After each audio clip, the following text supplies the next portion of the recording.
That's what it is. Yeah. Wow. My mind is kind of like it's trying to I'm trying to wrap my head around the dynamic of, because I know right now land is so valuable. Land just earns money, and inherently, if you even just own a piece of land and don't even do anything, you're just raking in the cash, right? Whereas with Copiosis, you actually have to do something on that land to earn your value. And so whether it be you, the person who's owning the asset, doing the things on the land, or letting other people do things on that land, that's where the value comes in. And that makes a lot of sense.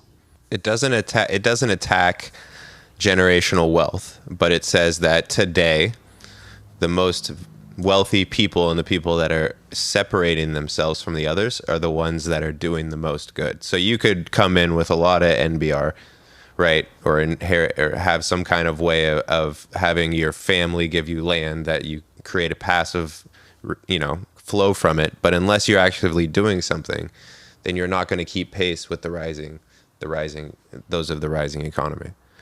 That's correct. And it's makes it almost impossible for someone just to inherit and stay above the pack without doing anything good with their life, which is kind of nice.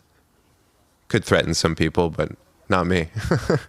Well, see, so the interesting thing about our transition strategy is that we've designed it so it doesn't threaten anybody. So like a rich person today, let's say a Jeff Bezos, even if he decided to allow the shareholders to have total decision-making authority over Amazon.com, all of his wealth gets transferred into Copiosis and into MBR, a dollar for dollar. So he's still a billionaire, the same billionaire he is today. And in fact, his wealth is worth far more in terms of its purchasing power, because you can only consume luxuries with NBR.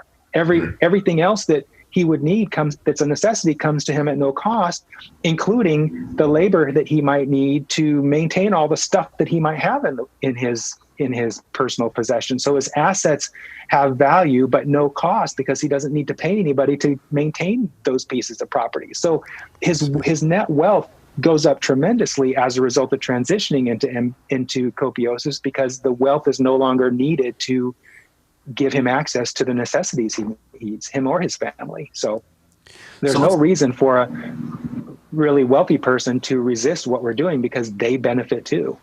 I was going to say, the way I think of it is that Copiosis decouples wealth from power. Yeah.